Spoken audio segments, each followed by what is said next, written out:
Psychology, developmental psychology, growth and development. तो growth जो है ना, the physical change that a particular individual undergoes or increase in size, height, length.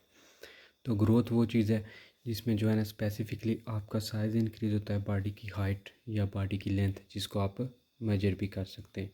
जबकि जो development होती है वो ओवरऑल ह्यूमन की जो पूरी ज़िंदगी में ग्रोथ होती है उसको डेवलपमेंट कहते हैं।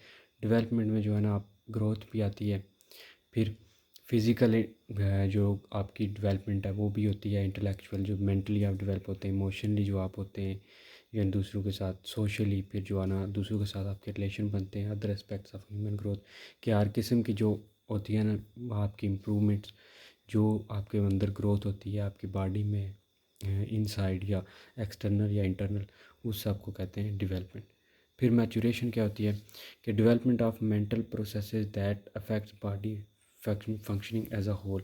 तो आस्ता आस्ता जो है ना मैच्योर बंदा होता जाता है, जैसे जैसे सीखता जाता है, जैसे जैसे मेंटल प्रोसेस डेवलप होते जाते हैं। अब डिफरेंस क्या है ग्रोथ और जो है वो डेवलपमेंट में। तो ग्रोथ जो है ना वो लिंक्ड होती है मोस्टली फिजिकल एस्पेक्ट से, जो आपकी बॉडी है, एंड डेवलपमेंट जो है वो मोस्टली आपके इनसाइड मेंटल एस्पेक्ट से होती है। बोथ जो है ना वो कोरिलेटेड है एक दूसरे के साथ। फिर जो है ना चेंजेस जो होती हैं कुछ क्वांटिटेटिव होती हैं, जैसे कि जो है ना domain of growth whereas development implies overall change in shape, form और structure resulting in improved working, hence indicate changes in quality.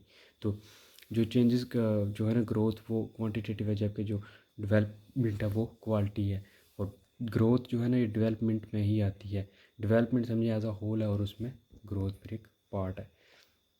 Growth जो है ना वो one of the part of the developmental process, whereas development is a wider and comprehensive term. कि growth जो है ना वो डेवलपमेंट का एक पार्ट है, जबकि जो वो है डेवलपमेंट है वो एक कॉम्प्रिहेंसिव टर्म है। फिर ग्रोथ जो है ना वो कंटिन्यू नहीं रहती थ्रू द लाइफ। ये यानी बॉडी की जो आप फिज़िकल डेवलपमेंट है या ग्रोथ है ये एक टाइम स्टॉप हो जाती है, जबकि जो मैच्योरिटी है वो हैज़ बिन अटेन, जब अटेन होती है तभी रुकती है। और डेवलपमेंट जो है वो एक कंटिन्यू प्रोसेस है, आदमी मेंटली डेवलप होता रहता है या जो है ना इनसाइड इमोशनली सोशली सीखता रहता है। The changes produce by growth can be quantified. जो चेंजेस ग्रोथ में प्रोड्यूस होती हैं वो क्वान्टिफाइड हैं, जो changes brought about development are more difficult to measure. जो डेवलपमेंट के थ्रू चेंजेस आती हैं उनको मेजर करना मुश्किल है। अब करेक्टरिस्टिक्स क्या है डेवलपमेंट की। डेवलपमेंट की जो है ना अब स्टेजेस और फेसेस हैं डेवलपमेंट के। सबसे पहले हैं पेरेंटल, जो पेरेंट्स में जो है ना वो स्टार्टिंग में के जो है ना माँ बाप के दरमियान इंटरेक्शन होता है, फिर जो है ना वो स्पर्म और वो फीटस, फिर उसके बाद बर्थ का जो प्रोसेस है, देन जो है ना फिर बात के बाद चाइल्डहुड, फिर एडोलेसेंस और फिर ओल्ड एज। अब सबसे पहले follow pattern in orderly manner. तो orderly manner each stage of development leads to the next. तो जो है ना हर स्टेप नेक्स्ट के लिए लीड करता है। For example children first lean to sit up without support before they stand. तो बच्चे जो है ना पहले बैठते हैं किसी भी सपोर्ट के अलावा खड़े होने से पहले। तो फिर उनको रेट और स्पीड जो है ना वो वेरी होता है, कुछ बच्चे जल्दी कर लेते हैं, कुछ बच्चे थोड़ा टाइम लगाते हैं।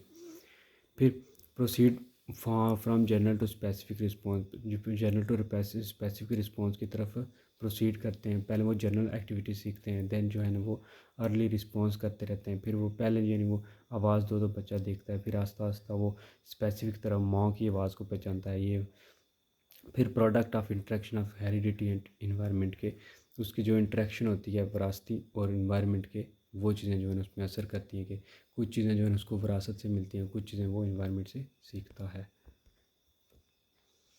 अब principle of uniqueness, development is an individualised process. तो अगर यूनिकनेस देखी जाए तो डेवलपमेंट जो है ना वो एक इंडिविजुअलाइज्ड प्रोसेस है। ऑल दो the pattern of development is similar for all children. तो डेवलपमेंट जो है ना वो जो इसके फेजेज़ हैं स्टेजेस हैं वो हर चिल्ड्रन के लिए सेम है। They follow the pattern at their own rate. सिर्फ कुछ जो है ना वो स्लो होते हैं, कुछ बहुत एक्टिव होते हैं, जल्दी लर्न कर लेते हैं। These individual differences arise because each child is controlled by unique combination of hereditary, material and environmental factors। तो ये इसलिए यूनिक है, इसलिए टाइम जो है ना इनका सीक्वेंस अलग है, क्योंकि टाइम यूनिक, क्योंकि जो है ना कुछ का हेरिडिटी काफ़ी उनको अच्छी फीचर्स मिले होते हैं, कोई काफ़ी इंटेलिजेंट होते हैं, वो जल्दी सीख जाते हैं। कुछ इन्वायरमेंट असर होता है, कुछ अच्छे इन्वायरमेंट में तो जल्दी सीख लेते हैं, कुछ जो है वो कम इन्वायरमेंट में होते हैं, जो है ऐसे इन्वायरमेंट में होते हैं जिसमें वो स्लो लर्निंग करते हैं। Result of both maturation and learning, तो एंड पे जो है ना रिजल्ट बोथ वो मैचुरेशन करते हैं और लर्न करते हैं।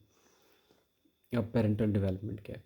Parental development changes from conception to birth. तो ये जो है ना डेवलपमेंट कंसेप्शन टू बर्थ के बाद कहते हैं जी चेंज होता है, लेकिन one cell entity establish at conception content 20।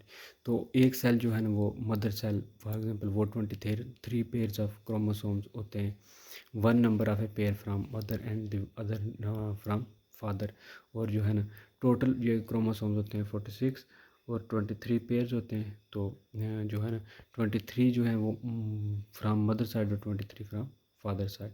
तो ये फिर पेयर बनाते हैं, एक मदर की साइड की तरफ एक पे फादर साइड की तरफ। तो chromosome contain thousand of gene through which genetic information transmitted. तो क्रोमोसोम्स पे जो है ना वो जीन्स होते हैं जो इन जेनेटिक इन्फॉर्मेशन ट्रांसमिट करते हैं आगे।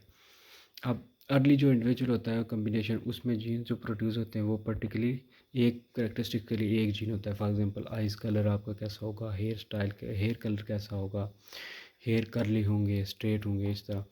फिर compose of sequence of DNA molecule, तो जो है ना इसमें डीएनए मॉलिक्यूल्स का सीक्वेंस होगा। जीन जो है वो बायोलॉजिकल इक्विवेलेंट होते हैं सॉफ्टवेयर, जैसे कोई सॉफ्टवेयर प्रोग्राम करता है, ठीक है, that programme the future development of all parts of body hardware, कि आपकी बॉडी जो है ना वो कैसी होगी, कैसे जो है ना आपका फंक्शन करेंगे, कैसे आपके हैंड कैसा कलर, बॉडी स्किन कलर ये चीज़ें जो है ना वो डीएनए फिर कंट्रोल करता है। दे आर 25,000 डिफरेंट जीन्स, तो तकरीबन 25,000 जीन्स हैं। फिर चाइल्ड जो है ना वो इनहेरिट करता है x chromosome from mother and either x और Y from father.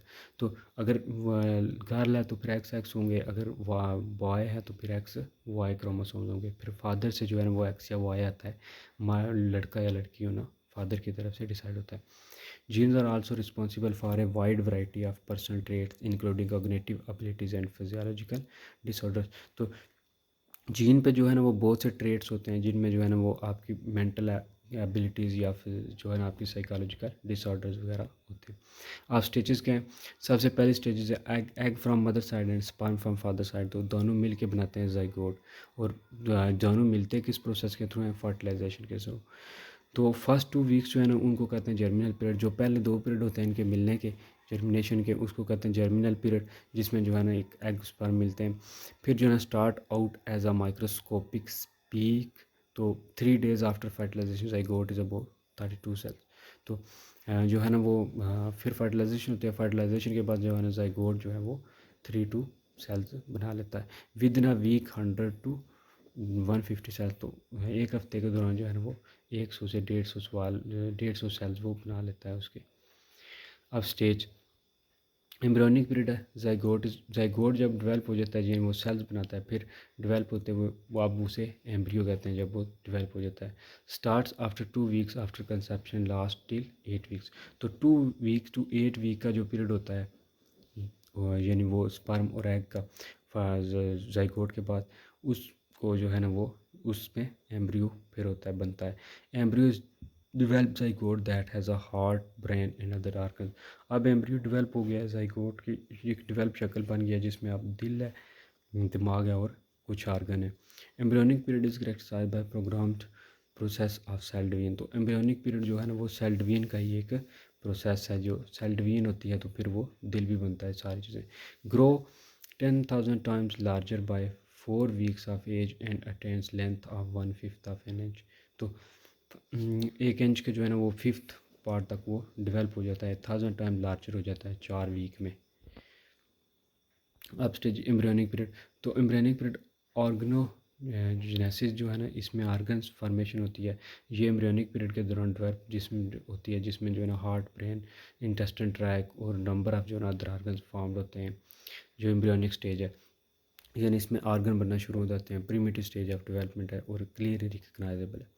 8th week जो है ना अब क्या होता है कि embryo is 1 inch long and has dis discernible arms legs and a face. तो 8 वीक के बाद जो है ना वो एम्ब्रियो 1 इंच लंबा हो जाता है और उसमें जो है ना कुछ आर्म्स लेग्स और फेस टाइप चीज़ें बन जाती हैं। अब फेटल पीरियड जो है ना work 8 until week 8 until birth. तो बर्थ से पहले जो है ना 8 जो हैं वीक, वो develop individual is called foetus, तो उसको जो है ना इंडिविजुअल को फीटस कहते हैं।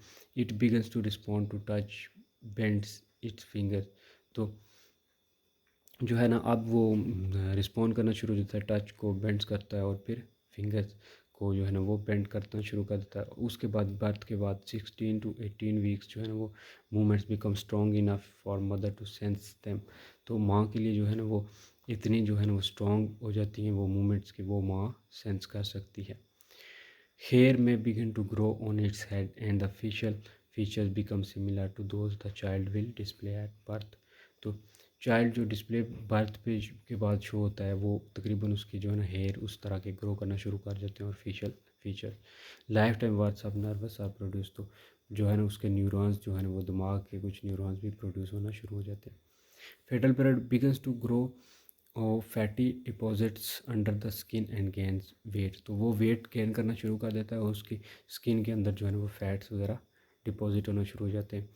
By week 24 if born prematurely at this age it can open and close its eyes, तो अगर वो प्रीमेच्योरली कुछ बच्चे पहले जो पैदा हो जाते हैं उनमें आप क्या होता है वो ओपन और क्लोज कर सकते हैं अपनी आइज, सक कर सकते हैं यानी दूध पी सकते हैं, क्राई रो सकते हैं, लुक अप डाउन ऊपर नीचे देख सकते हैं, and around and even grasp subject, और किसी चीज़ को मुट्ठी में वो पकड़ भी सकते हैं। Age of viability point at which it can survive if born prematurely at about parental age of 22 weeks, तो अगर कोई बच्चा 22 वीक्स में यानी प्री मेच्योरली बोर्न में हो जाता है तो उसमें जो है ना एज ऑफ वायबिलिटी उसे कहते हैं, उसमें एबिलिटी होती है कि वो सर्वाइव कर पाता है। अब स्टेज है सेंसिटिव पीरियड, तो क्रिटिकल पीरियड जो है ना include the time when organisms are particularly susceptible to certain kinds of stimuli, तो ये वो पीरियड होता है जिसमें जो है ना वो कोई भी जो चाइल्ड है वो रिस्पॉन्ड करता है कोई स्टिमुली, कोई जो है ना छोटी सी उसे तहरीक मिलती है जैसे आवाज़ दो या वो, तो वो foetus are affected by their mother's use of drugs during certain sensitive period before birth, तो इसमें जो है ना वो अब वो क्या हो रहा है कि जी मुतासर हो रहा है कि अगर माँ उसकी ड्रग ले रही है, कोई स्मोकिंग वगैरह कर रही है, तो वो बच्चे पे जो है ना वो सेंसिटिव पीरियड जो है ना वो उसको उस पर असर होगा।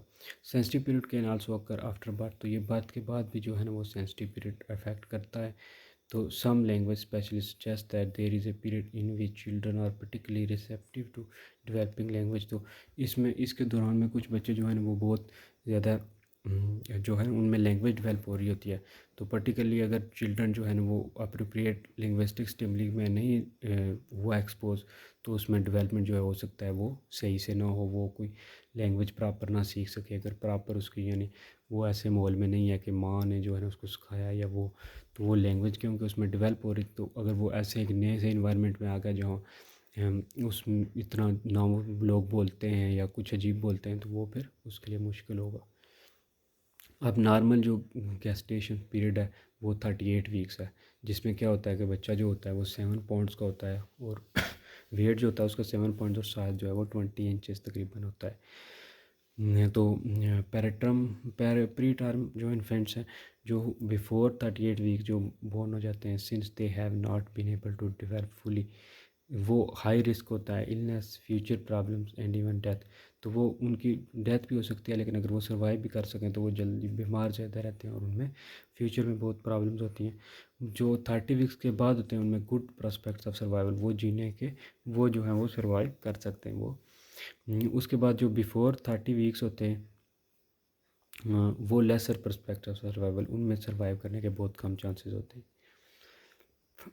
अब डेवलपमेंट जो है ना इरेगुलरिटीज़, तो ये इरेगुलर पैटर्न ऑफ डेवलपमेंट में भी cause by heredity factor environmental factor, तो ये दो फैक्टर्स हैं, हेरिडिटी फैक्टर या एनवायरमेंटल फैक्टर्स हैं जो डेवलपमेंट में जो है वो काज कर सकते हैं, उसमें डिफेक्ट कर सकते हैं या उसमें जो है उसे कहते हैं कुछ भी जो है ना वो कोई क्रोमोसोम में चेंजिंग या कोई इन्वायरमेंट की वजह से हो सकती है या विरासत की वजह से।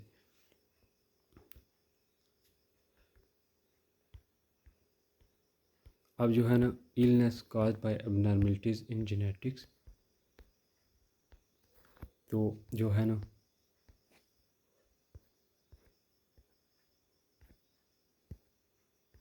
सबसे पहले तो अच्छा illness cause by abnormality genetic makeup की वजह से जो इलनेस काज होती है उसको कहते हैं कॉग्निटियल डिजीज़।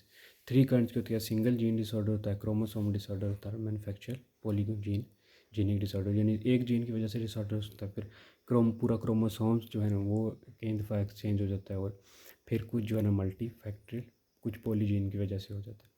अब क्रोमोसोम जो single gene further divided into two types, further जो है ना सिंगल जीन डिसऑर्डर को अब टू में किया गया है। एक में है ऑटोसोमल। ऑटोसोमल वो क्रोमोसोम्स होते हैं जो, यानी वो नहीं डिसाइड, आपकी सेक्स नहीं डिसाइड करते कि मेल है या फीमेल है। दूसरे वो सेक्स लिंक जीन की वजह से आपकी जो है ना वो जेंडर या सेक्स जो है वो डिफाइन होती है कि ये मेल है या फीमेल है। अब क्रोमोसोमल जो अबनॉर्मलिटीज़ हैं या जेनेटिक डिसऑर्डर, जो ऑटोसोमल है उसको फर्दर डिवाइड किया गया टू टाइप्स में। एक को कहते हैं autosomal dominant, even if one parent has the defective gene it will pass on to all babies.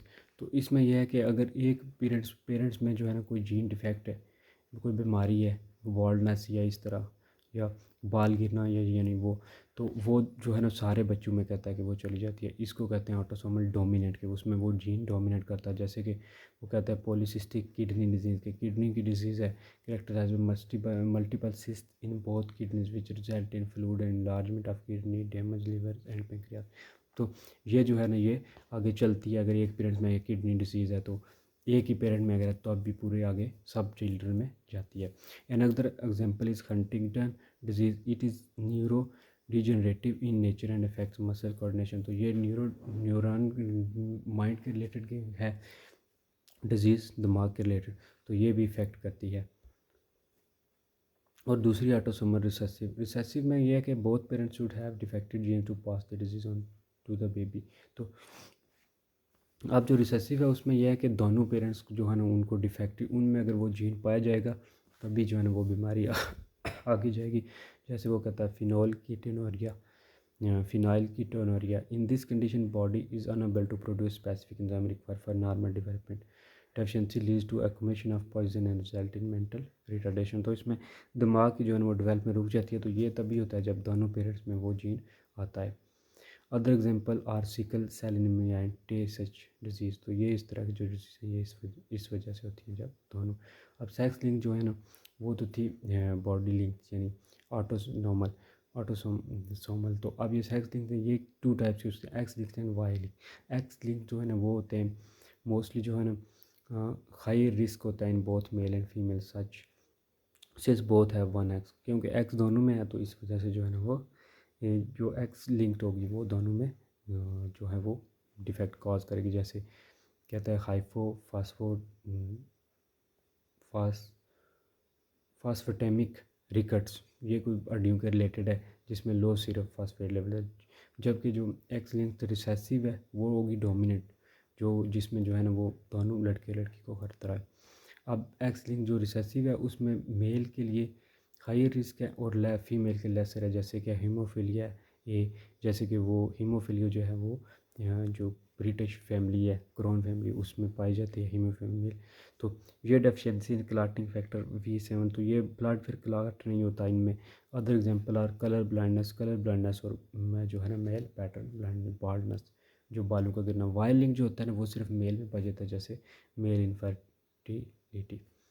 अब क्रोमोसोमल जेनेटिक डिसऑर्डर जो है ना क्रोमोसोमल डिसऑर्डर में दूसरे नंबर पे है एबनॉर्मलिटीज़ ऑफ क्रोमोसोम्स, जैसे कि 47 या 45 क्रोमोसोम नंबर जो है ना उसमें कोई डिफेक्ट आ जाए, कि कोई एक्स्ट्रा क्रोमोसोम्स आ जाए जैसे 47 या 45 क्रोमोसोम में जो है ना चेंजिंग हो जाए, तो mostly they occur due to imbalance of total number of chromosomes in an individual. तो इसमें क्या होता है कि कभी कभी कोई कम हो जाता है क्रोमोसोम, कभी कभी ज़्यादा हो जाता है, जैसे डाउन सिंड्रोम है कि ज़ाइगोट जब रिसीव करता है extra chromosomes at the moment of conception result in mental retardation. तो उसकी दिमाग की जो है ना वो रिटार्डेशन, दिमाग की जो ग्रोथ है वो रुक जाती है। Often related to mother's age, तो ये मदर्स एज हो जाता है over 35 year and under 18 year है हाई रिस्क। तो ये जो है ना 35 के बाद जो 18 साल से नीचे इसका ज़्यादा रिस्क होता है।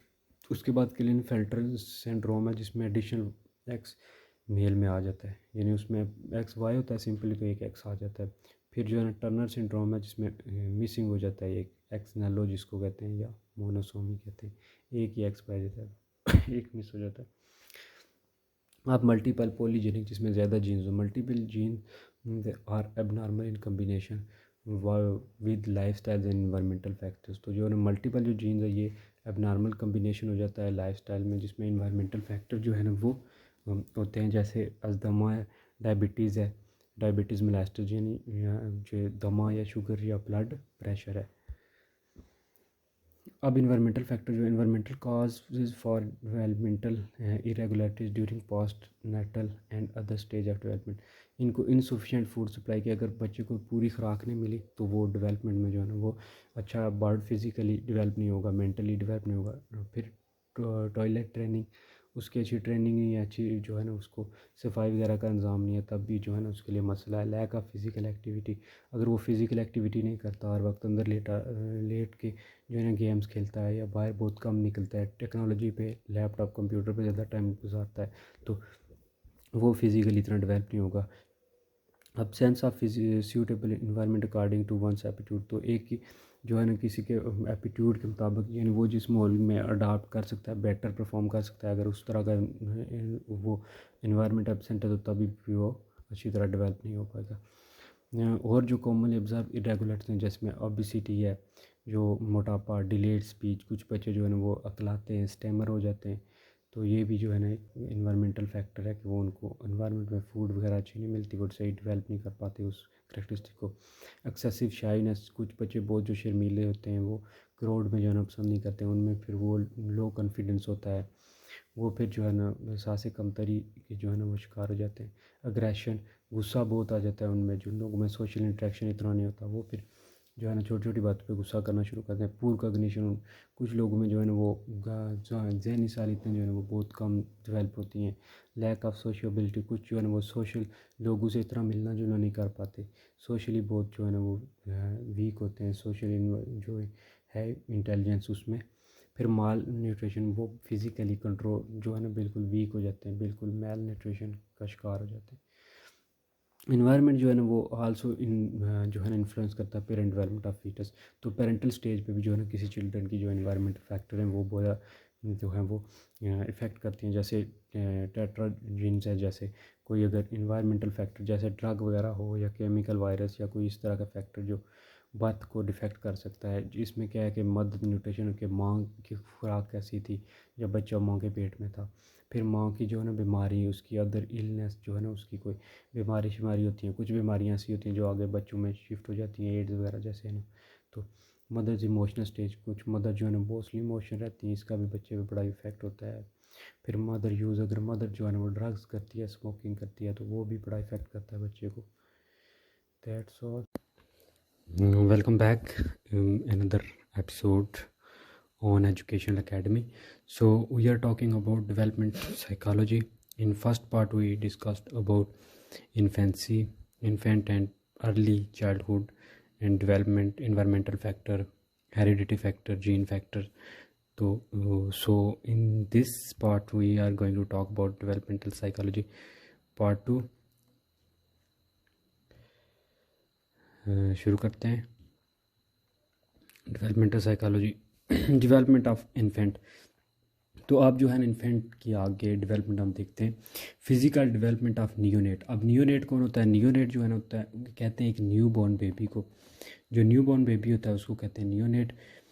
फिर इसमें सबसे पहले जो होती है डेवलप, वो होती है रिफ्लेक्सेस, कुछ डेवलप होते हैं जो अनलर्न, जो बिल्कुल बगैर सीखे इनवॉलंटरी रिस्पॉन्स होते हैं, that occur automatically in the presence of certain stimuli. जो अनलर्न, जो बिल्कुल अनसीखे जो है ना, किसी भी लाशोरी तौर पर होते हैं कि कोई भी स्टिमुलस मिली है आपको, क्रिटिकल फॉर सर्वाइवल, जो जीने के लिए ज़रूरी हैं। जैसे वो बच्चा पैदा होता है तो उसमें स्टार्टिंग में वो जो है ना सक करना, जैसे दूध पीना माँ का, इस तरह। फिर उंगलियों में वो हाथ को जो है ना बेंड करना, उंगलियों को, इस तरह की चीज़ें जो होती हैं वो आती हैं।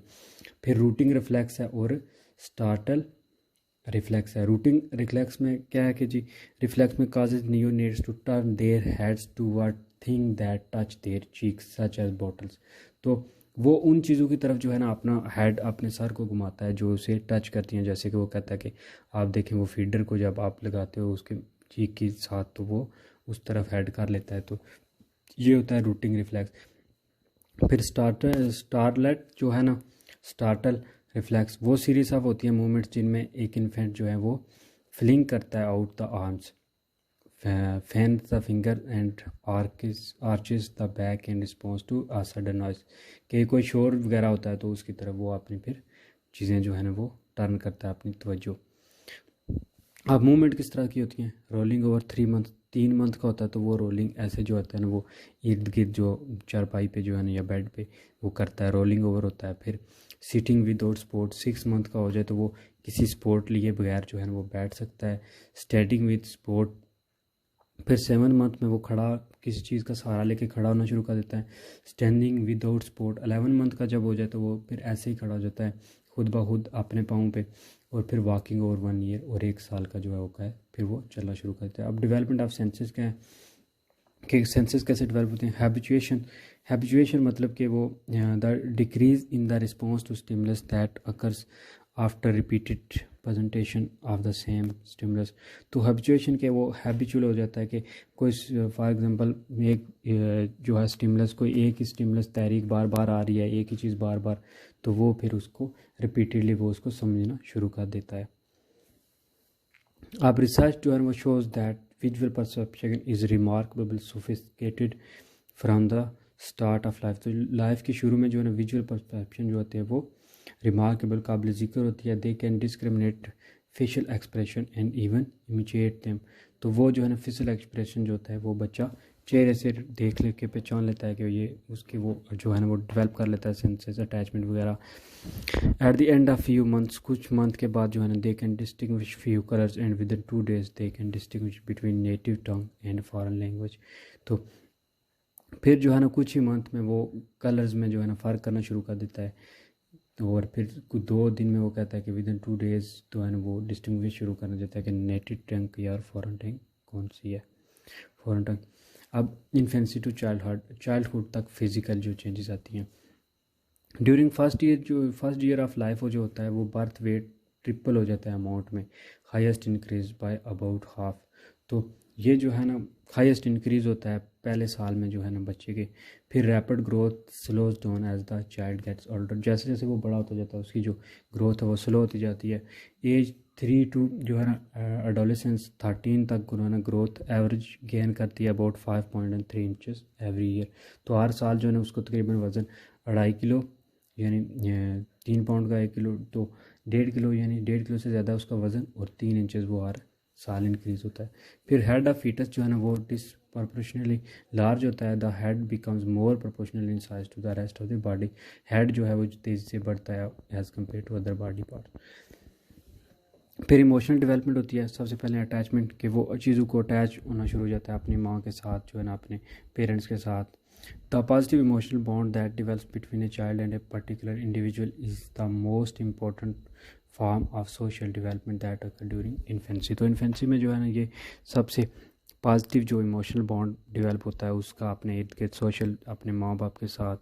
तो वो जो है ना फिर अटैचमेंट स्टार्ट कर देता है कि माँ अगर लीव कर जाए उसे छोड़ जाए तो वो रोना शुरू कर देता है। जब माँ सामने आता है वो उसके साथ जो है वो हग कर लेता है, चिपक जाता है। तो ये अटैचमेंट कि वो डेवलप कर लेता है। फिर लॉरेंस ने कहा था कि स्टडीज़ न्यू बॉर्न काउंसलिंग, तो उसने न्यू बॉर्न काउंसलिंग को स्टडी किया। उसने कहा जी कि वो अपनी मदर को फॉलो करते हैं।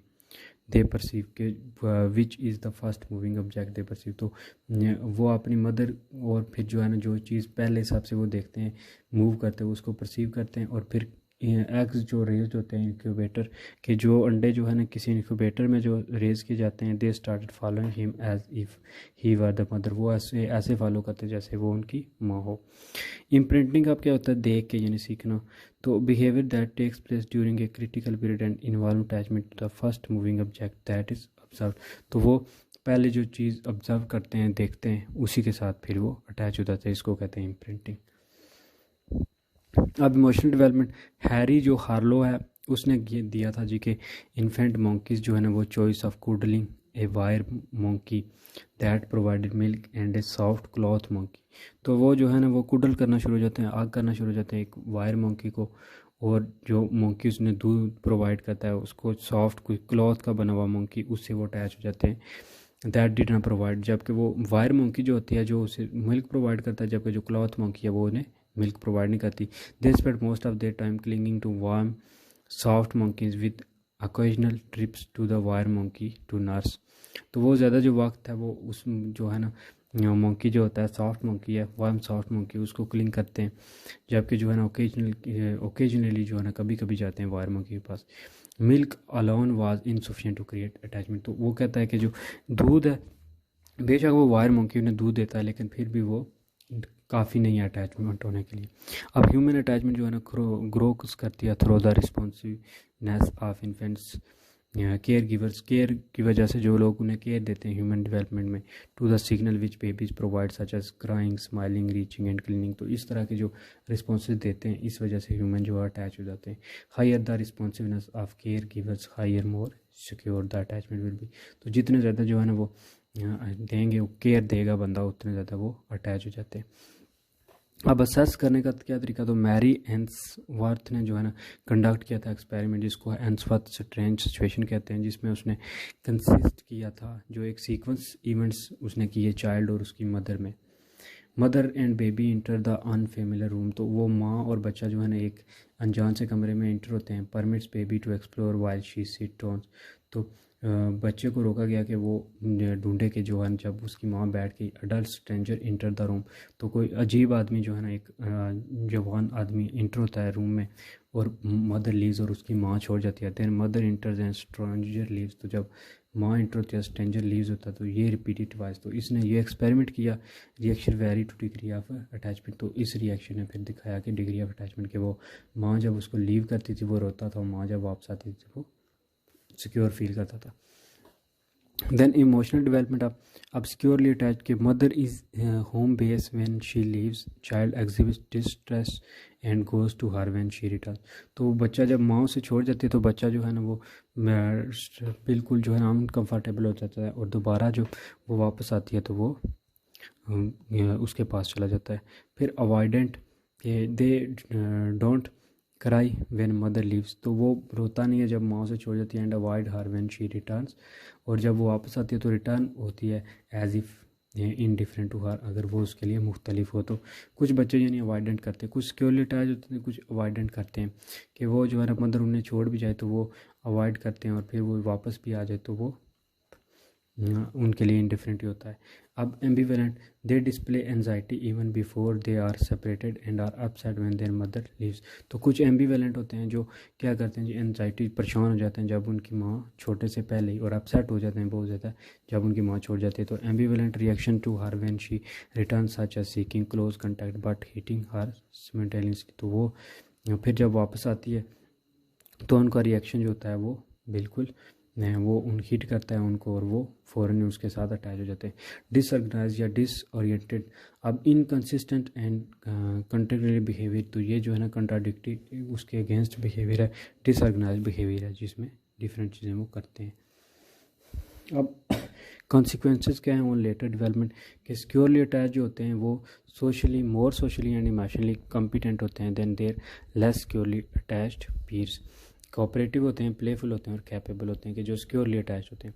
अब फ्यू जो साइकोलॉजिकल डिफ़िकल्टीज़ हैं when they grow old compare to ambivalent and avoided youngster. तो कुछ ज़्यादा साइकोलॉजिकल डिफ़िकल्टीज़ उन्हें फेस करनी पड़ती हैं क्योंकि वो ज़्यादा अटैच हो जाते हैं। Have more successful romantic relation, तो वो बहुत रोमांटिक हो जाते हैं, बहुत जो उन चीज़ों के साथ अटैच हो जाते हैं। Children who lack securely attachment do not always have difficulties in later life. तो जो बच्चे जो है ना वो सिक्योरली अटैच नहीं होते, वो जो है ना हमेशा उन्हें लाइफ में फिर लेटर लाइफ में डिफ़िकल्टीज़ नहीं होती। अब इमोशनल डेवलपमेंट में जो है ना वो फादर रोल भी उन्हें, सिर्फ मदर रोल नहीं पड़ा बल्कि फ़ादर रोल भी उन्हें स्टडी किया। फादर रोल में वो कहते हैं कि जी फादर प्ले करता है significant role in emotional development of children, जिसमें क्या होता है कि इंगेज करता है वो more physical and rough activities whereas mothers play more verbal and traditional games. वो कहता है कि फ़ादर जो है ना वो फिज़िकली बहुत बच्चों को फिज़िकली एक्टिविटीज़ में बहुत ज़्यादा जो है ना वो अटैच रखता है, जबकि जो मदर होती है वो वर्बल या ट्रेडिशनल गेम्स वगैरह में रखती है। फिर वो चिल्ड्रन कहता है कि मल्टीपल अटैचमेंट सिमल्टेनियसली, कि उसने फिर मल्टीपल वो एक से ज़्यादा लोगों के साथ जो अटैच होता है वो देखा है उसने। अब नेक्स्ट है जी सोशल डेवलपमेंट। सोशल डेवलपमेंट में क्या है, सोशल रिलेशन विद पीर। तो 2 साल का जब बच्चा हो जाता है तो children get less dependent on their parents, तो वो अपने माँ बाप से जो है ना वो लेस अटैच हो जाता है। They become self reliant and prefer playing with friends, तो वो सेल्फ रिलायंट हो जाता है और फिर अपने दोस्तों के साथ खेलना पसंद करता है। But more attention to toys than one another, तो फिर वो जो ज़्यादा से ज़्यादा अटेंशन देना शुरू करता है एक दूसरे को। फिर स्कूल एज में जब वो पे छूट जाता है तो वो गेम्स वगैरह पे करता है, फिर रोल्स प्ले करता है, फिर वो जो है ना फिज़िकल और इमोशनल कंट्रोल करना सीख जाता है। They learn to avoid hitting a playmate who beats them at a game, तो वो फिर जो है ना उस दोस्त से बचता है जो उसे, उस प्लेयर मेट से बचता है जो उस जिसने उसको हिट किया हो, और वो लर्न कर जाता है कि हाउ टू पोलाइट या कंट्रोल इमोशन और डिस्प्ले, कैसे फर्स्ट फेशियल जो है ना एक्सप्रेशन देने को उस मौके पर। अब सोशल डेवलपमेंट क्या होता है, इफेक्ट्स ऑफ चाइल्ड केयर होता है। High quality programs benefits of the development, तो हाई क्वालिटी जो प्रोग्राम्स होते हैं वो डेवलपमेंट में जो है हेल्प करते हैं। चिल्ड्रन मोर सोशेबल हो जाते हैं और कंसिडरेट हो जाते हैं, वो इंटरेक्ट करते हैं पॉजिटिवली विद टीचर्स के साथ वो पॉजिटिव रहते हैं। फिर कंप्लेंट एंड रेगुलेट करते हैं बिहेवियर मोर इफेक्टिवली, और इट आल्सो इफेक्ट, तो फिर वो इनका जो इंटेलिजेंट कोफिशिएंट है वो उसको भी इफेक्ट करते हैं। फिर लो क्वालिटी जो प्रोग्राम होते हैं वो चिल्ड्रन को फील करते हैं जी इनसिक्योर, और रिड्यूस करते हैं उनकी एबिलिटी टू वर्क, तो वो उनको फिर एहसास कमतरी में ले जाते हैं। अब पेरेंटिंग स्टाइल जो है सबसे पहले है जी अथॉरिटेरियन पेरेंट्स, तो अथॉरिटेरियन जो है वो अथॉरिटी देते हैं। वो ये ऐसे पेरेंट्स होते हैं जो बच्चों को कहते हैं कि वो उनको फॉलो करें, ओबीडियंस करें, कि सवाल जवाब किए बगैर कि वो माँ बाप जो काम उन्हें बोलें वो करें। कि if you don't clean your room, तो वो कि अगर तुम ये रूम नहीं क्लीन करोगे तो वो धमकी नहीं देते हैं। फिर परमिसिव पेरेंट्स होते हैं जो क्या करते हैं जी रिलैक्स डायरेक्शन में देते हैं, और बच्चों को जो है ना वो रिक्वायर करते हैं लीडर फ्रॉम चिल्ड्रन। उन बच्चों से वो इतनी ज़्यादा तवक्को नहीं रखते कि वो ये करेंगे, और बच्चे जो है ना वो इमेच्योर होते हैं, मूडी होते हैं और डिपेंड करते हैं, will have low self esteem, तो वो बच्चे फिर तो इतने ज़्यादा डेवलप नहीं होते क्योंकि माँ बाप को ने उन्हें इतनी तवज्जो नहीं दी होती। It may be good to clean your room but I guess it can wait, तो वो अब इसमें क्या है कि तुम रूम को क्लीन करो तो अच्छी बात है, लेकिन I guess it can wait, लेकिन ये ना भी करो तो कोई मसला नहीं। फिर अथॉरिटेटिव जो होते हैं अथॉरिटेटिव पेरेंट्स जो होते हैं वो फिर और सेट लिमिट्स, उन्होंने कुछ लिमिट्स बनाई होती हैं। वो जैसे जैसे बच्चे बड़े होते हैं तो उनको वो थोड़ा थोड़ा जो है ना छूट देते हैं ताकि वो अपने रोल को क्लियर करें, उनको इनकरेज कर देते हैं, उनको कहते हैं कि खुद पे डिपेंड करें, और उनको सोशल स्किल्स जो है ना वो अच्छी और सेल्फ रिलायंट होते हैं। देन जो है ना नेक्स्ट है अनइन्वॉल्व पेरेंट्स, तो अनइन्वॉल्व पेरेंट्स होते हैं उनको कोई इंटरेस्ट नहीं होता अपने बच्चों में, वो इतना इंटरेस्ट लेते नहीं हैं, वो इमोशनली डिटैच होते हैं। तो पेरेंटिंग जो है ना इस तरह की nothing more than providing food clothing and shelter, तो ये जो है ना सिर्फ वो कहते हैं जी कि हमने इनको खाना दे दिया है, कपड़े दे दिए, शेल्टर दे दिया, तो यही हमारा हिस्सा है। तो इस तरह के जो बच्चे होते हैं वो इनडिफरेंट होते हैं और रिजेक्टिंग बिहेवियर होता है, ये फिजिकल और कॉग्निटिव डेवलपमेंट इम्पेडेड होते हैं।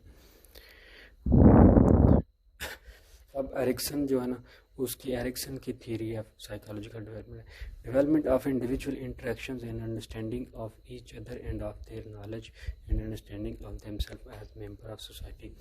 तो ये जो डेवलपमेंट होती है ना साइकोलॉजिकल की, वो जो है ना बच्चा अंडरस्टैंड करता है कि सोसाइटी में इसका क्या रोल है। फिर passage through each stage necessities the resolution of a crisis और कॉन्फ्लिक्ट, तो हर स्टेज ज़िंदगी के स्टेज में से गुजरने में उसको जो है ना कुछ सामना करना पड़ता है, कुछ क्राइसिस देखने पड़ते हैं।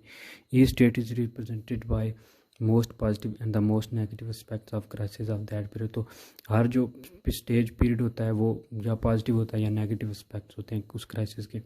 ऑल दो each crisis is never resolve entirely, it has to be resolve sufficiently to equipped as to deal with demand made during the following stage of the development, तो कुछ क्राइसिस जो होते हैं वो सफिशिएंटली उनको डील करने के लिए जो है कुछ चीज़ें डिमांड होती हैं जिनको अब इसने पहले जो उसके लिए दी है Ericsson theory of psychology psycho social development. पहली है ट्रस्ट वर्सेस मिसट्रस्ट स्टेज, जिसमें बर्थ के बाद जो है ना वो 1.5 ईयर्स तक होती है। इसमें इन्फेंट्स क्या होते हैं कि वो फीलिंग डेवलप करते हैं और ट्रस्ट फील करते हैं कि फिज़िकली जो उनकी नीड है कंसिडरली वो मिल रही हैं और जो इंटरेक्शन हो रहा है वो पॉजिटिव है। तो अगर इनकंसिस्टेंट केयर और अनप्लीजेंट इंटरेक्शन हो अदर के साथ तो वो मिसट्रस्ट में लीड कर जाएगा, ठीक है। और वो लीव इन्फेंट अब unable to meet challenge required in the next stage of development, तो वो अगली स्टेज में भी उसको इफेक्ट करेगा कि अगर बच्चे को सब कुछ मिल रहा है, उसकी डिमांड्स पूरी हो रही हैं, उसकी नीड्स पूरी हो रही हैं, तो वो ट्रस्ट बिल्ड करेगा, और अगर नहीं हो रहे तो वो मिसट्रस्ट फिर बिल्ड कर लेगा। अब autonomy versus sham and doubt stage, तो टोडल जो होते हैं वो डेवलप कर देते हैं इंडिपेंडेंस और ऑटोनॉमी के, वो अपने अंदर जो है ना खुद एक इंडिपेंडेंस जो है वो आज़ाद ख्याल हो जाते हैं और एक्सप्लोर करते हैं फ्रीडम, और इनकरेज करते हैं कि एक्सपीरियंस और shame and doubt if they are restricted and overly protect, अगर उन्हें बहुत ज़्यादा जो है ना वो शेम रखा जाए छिपा छिपा के, तो वो फिर उनमें शेम और डाउट वो हमेशा जो है ना वो कंफ्यूज रहते हैं जब 1.5 to 3 आवर तक 3 years तक। उनमें की development of autonomy is that care giver gives the appropriate amount of control. It's if parents provide too much control, अगर पेरेंट्स उनको बहुत ज़्यादा कंट्रोल करते हैं तो वो प्रोवाइड करते हैं टू कंट्रोल, और चिल्ड्रन जो है ना वो डिमांडिंग और कंट्रोलिंग में बड़ा जो है वो फिर कंफ्यूज रहते हैं। अब इनिशिएटिव वर्सेस गिल्ट स्टेज जो है ना 3 to 6 years स्टार्ट हो जाती है। इसमें चिल्ड्रन क्या करते हैं कि डिज़ायर करते हैं कि उन्हें थोड़ी सी आज़ादी मिल जाए जिसमें वो जो है ना थोड़े से इनिशिएटिव लें, खुद जो है ना वो खुद पे डिपेंड करें, और इस तरह जो है ना अनएक्सपेक्टेड अनइंटेंडेड चीज़ें वो करें। Children in this period come to understand that they are person in their own right and they begin to make decision about their behaviour, तो वो खुद फैसले करना शुरू कर देते हैं। अगर इसमें पेरेंट जो है ना पॉजिटिव रिएक्ट करें तो वो चिल्ड्रन इंडिपेंडेंस और वो जो है ना हेल्प करेंगे चिल्ड्रन के इनिशिएटिव या गिल्ट में। अब इंडस्ट्री वर्सेस जो है ना इन्फेरिटी स्टेज है 16 to 12, इसमें क्या होता है ड्यूरिंग दिस पीरियड जो कम्पिटेंसी होती है in all areas is in increasing whether social interactions are academic skill. In contrast difficulties in this stage lead to feeling of failure and इनएडिक्वेंसी।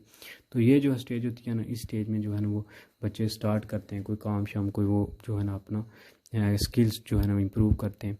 As can differ but the order to stage remain the same, तो ये कुछ में काम जल्दी आ जाते हैं, कुछ में थोड़ा लेट हो सकता है। फिर जो है ना इस पर क्रिटिसिज्म हुआ एरिक्सन की थ्योरी पे कि impression of the concept that employ and his greater emphasis is on male development than female, तो वो कहते हैं कि जी इसका मेन मकसद जो है ना वो मेल डेवलपमेंट देखा गया है, फीमेल में नहीं देखा गया। अब कॉग्निटिव डेवलपमेंट कैसे होती है, यानी जो है ना वो जहानत वगैरह, तो ब्रेन की स्किल्स, तो process by which a child understanding of the world changes as a function of age and experience, तो एज और एक्सपीरियंस के साथ जो चेंजेस वो वर्ड में एक्सपीरियंस करता है उसको कोग्निटिव डेवलपमेंट कहते हैं। अब इसके बारे में पियाजे ने थ्योरी दी थी कोग्निटिव डेवलपमेंट की। 4 स्टेजेस उसने बताई हैं कि जी फिक्स्ड ऑर्डर है, 4 स्टेज जो है ना 4 स्टेजेस में ये डेवलप होती है। दीज स्टेजेस जो है ना वो differ not only in the quantity of information required at each stage but also in the quality of knowledge and understanding as well, तो ये क्वांटिटी और क्वालिटी ऑफ नॉलेज दोनों में डिफरेंट है कि कुछ में एक्सपीरियंस ज़्यादा होता है, कुछ ज़्यादा एक्सपीरियंस कर लेते हैं, कुछ जल्दी सीख लेते हैं। Movement from one stage to other occur when a child reach an appropriate level of maturation and is expose to relevant types of experience, तो मूवमेंट जो होती है एक स्टेज से दूसरे स्टेज में वो एक एप्रोप्रिएट जो है मुनासिब लेवल तक मैचुरेशन में पहुंच जाती है जब उसको रेलिवेंट टाइप्स ऑफ एक्सपीरियंस मिले। तो फिर पियाजे ने जो है ना अज्यूम किया जी कि without having such experience children can not reach their highest level of cognitive growth, तो कुछ चीज़ें जो है ना वो ज़रूरी हैं उनको कॉग्निटिव डेवलपमेंट के लिए। अब इसने जो पहली चीज़ बताई वो थी सेंसरी मोटर स्टेज। अब ये बर्थ टू 2 years तक जो है ना सेंसरी मोटर स्टेज आती है, जिसमें क्या होता है कि children understanding of words primarily on touching sucking chewing shaking and manipulating object, तो बेसिक जो बच्चे जो है ना काम शाम करते हैं, किस चीज़ को टच करना, वो माँ का दूध पीना, कोई च्यूइंग वगैरह करना, जो है ना चबाने चीज़ें और शेक वगैरह करना, ये चीज़ें जो है वो सीखते हैं। फिर लैक करते हैं वो ऑब्जेक्ट परमानेंस, तो वो ये चीज़ ऑब्जेक्ट परमानेंस अब क्या है, the awareness that object and people continue to exist even if they are out of sight, तो वो जो है ना इतनी अवेयरनेस नहीं होती कि पीपल वो कंटिन्यू कर सकें कि ठीक है वो बंदा था अब आउट ऑफ साइट हो गया अंटिल एज ऑफ अबाउट 9, तो 9 मंथ तक वो चलता रहता है। Children will make no attempt to locate the children toy hidden toy, तो वो जो है ना इतना काबिल नहीं होते कि अपना जो है ना वो छुपा हुआ खिलौना ढूंढ सके। Mental representation of toy is critical development, तो वो क्रिटिकल डेवलपमेंट आता है। फिर दूसरी स्टेज है जिसको कहते हैं प्री ऑपरेशनल स्टेज, जो 2 to 7 ईयर्स में डेवलप होती है। Most important development in this stage is use of language. तो इसमें जो है ना सबसे ज़्यादा लैंग्वेज सीखी जाती है, लैंग्वेज डेवलप होती है। Children develop internal representation system that allow them to describe people. इसमें वो इवेंट्स एंड फीलिंग, वो लोगों को डिस्क्राइब करते हैं, फीलिंग्स अटैच कर लेते हैं और इवेंट्स बताते हैं। They even use symbols in play, book pushed across the floor is a car. तो वो जो है ना फिर बुक को आगे से हटा देते हैं और कार देखते हैं, कार को फिर फ्लोर थे। फिर thinking is enhanced but still qualitatively inferior to dust. लेकिन थिंकिंग डेवलप होती है लेकिन वो बड़े लोगों से कम ही होती है। फिर ईगो सेंट्रिक थाट क्या होती है कि वो ईगो सेंट्रिक हो जाते हैं कि way of thinking in which a child views the world entirely from his और हर। तो वो सिर्फ अपने परस्पेक्टिव से वर्ड को देखता है। They think everyone shares their perspective and knowledge. वो सोचते हैं कि हर कोई अपना जो है ना वो नॉलेज शेयर करता है, अपने नज़रिए से देखता है। Hide and seek covering face and eyes if they can't see no one else can. तो वो उन्हें लगता है कि वो अपनी आंखें, अगर आप उनको छपा लो कि खेलोगे तो वो अपनी आंखें ढांप लेंगे, उन्हें लगेगा कि उन्हें कोई नहीं देखता। Not yet develop the ability to understand principle of conservation. उनमें कंजर्वेशन के प्रिंसिपल जो है ना वो डेवलप नहीं होते। अब कंजर्वेशन क्या होता था? Knowledge that quantity is unrelated to the arrangement and physical appearance of object, जो फिजिकल अरेंजमेंट से डिफरेंट है। अब कंक्रीट ऑपरेशनल स्टेज जो है ना वो 17 to 12 ईयर्स है। इसमें क्या होता है? Mastery of principle of conservation में marks the beginning of this stage. However children do not fully understand some aspects of conservation such as weight and volume for a number of years. तो इसमें क्या होता है कि principal conservation जो होते हैं वो बिगनिंग ऑफ स्टेज है। चिल्ड्रन जो है ना अच्छी तरह अंडरस्टैंड नहीं कर सकते उन वेट वगैरह और वॉल्यूम नंबर ऑफ ईयर्स तक। Start thinking in a more logical, वो लॉजिकल वे से सोचना शुरू कर देते हैं। Begin to overcome some of the egocentrism, तो वो ईगोसेंट्रिज्म हो जाते हैं। फिर लर्न करते हैं reversibility, the idea that some changes can be undo by reversing an earlier action. तो वो जो है ना कुछ चीज़ें उनमें चेंजिंग शुरू हो जाती हैं। फिर मेजर लिमिटेशन इसकी क्या है? They are still largely bound to the concrete physical reality of the world. तो वो फिजिकल रियलिटी से मोर अटैच होते हैं, डिफिकल्ट अंडरस्टैंडिंग होती है उनके लिए, हाइपोथेटिकल जो क्वेश्चन नेचर होती है। फार्मल ऑपरेशन स्टेज है जो 12 to अडल्टहुड तक चलती है, जिसमें एब्स्ट्रैक्ट फार्मल और लॉजिकल थिंकिंग आती है। इसमें जो है ना चीज़ें बहुत ज़्यादा वो लॉजिकल थिंकिंग को होना शुरू हो जाती है, एब्स्ट्रैक्ट चीज़ें उन्हें समझाना शुरू हो जाती है। Make use of logical techniques to resolve problem solve करने के लिए वो लॉजिकल टेक्निक्स यूज़ करते हैं। Many individual never reach this stage at all. बहुत ज़्यादा जो है ना वो इस स्टेज तक नहीं पहुँचते। Only 40 to 60 of college student adult full reach it. तो ज़्यादा जो लोग कॉलेज स्टूडेंट होते हैं जो स्टडी करते हैं वो इसमें पहुँचते हैं, और लेस जो है ना वो ओरिएंटेड कल्चर होते हैं और ये स्टेज तक पहुँच जाते हैं। फिर प्रोसेस ऑफ ऑर्गेनाइजेशन और अडॉप्शन और एसिमिलेशन एंड अकोमोडेशन क्या है? पियाजे was of the view that human inherit two basic tendency, organization and adoption. तो all human are born with innate tendency to organize their thinking into structure. These mental structure are called schemes. तो वो जो चीज़ें जो है ना हर बंदा कहता है कि टेंडेंसी के साथ बोर्न होता है, जिसमें वो अपनी चीज़ें जो है ना वो ऑर्गेनाइज करता है इनटू मेंटल स्ट्रक्चर में, जिसको स्कीम्स कहते हैं। फिर वो ऑर्गेनाइजेशन करता है कि लीड करती है जी, कंबाइन करती है आइडियाज़ को, हेल्प करती है आइडियाज़ को कंबाइन करने में। जैसे वो कहता है concept life like love pieces हो गया। अब प्रोसेस ऑफ ऑर्गेनाइजेशन, तो अब इसमें सेकंड प्रोसेस जो है ना human constantly carry out adoption के, अडॉप्ट कैसे करना है। Process of matching real life experience with the schemes which have been formed in the mind. तो वो उसके दिमाग में जो चीज़ें बनती हैं उसको वो अडॉप्ट करना सीख जाता है।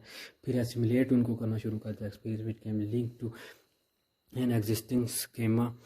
Assimilation is said to occur, तो फिर एसिमिलेट करता है। फिर न्यू जो है इंटीग्रेट थिंकिंग उसकी एग्जिस्ट करती है, थाट उसके माइंड। फिर जो new experience can not be link to any existing schemes. Accommodation occurs, तो फिर एकोमोडेशन अकर्स होती है जिसमें एक्सिस्टिंग जो स्कीम्स हैं वो अडाप्टेड हो जाती हैं, इनकॉर्पोरेट करती हैं न्यू एक्सपीरियंस के साथ। फिर balancing act between assimilating incoming information into जो है एग्जिस्टिंग स्कीम्स और रिस्ट्रक्चरिंग करना शुरू हो जाता है, जिसमें अकोमोडेट करना शुरू हो जाता है। फिर प्रोसेस ऑफ अकोमोडेशन और एसिमिलेशन हैपन होता है, जिसमें अनकॉन्शियस लेवल तक बॉल फुटबॉल ऑरेंज वगैरह जो है उसमें वो डिफरेंट करना शुरू होता है। फिर इसमें क्रिटिसिज्म क्या था? Better understanding can be provided by theories which do not involve stages. तो जिसमें स्टेजेस ना इन्वॉल्व वो बेटर अंडरस्टैंडिंग देगी। फिर कॉग्निटिव डेवलपमेंट जो है ना वो कंटिन्यूस प्रोसेस है। प्याजे जो है अंडर एस्टिमेट किया उसने एज जो है ना वो इन्फ्लुएंस की चिल्ड्रन के साथ। That's all.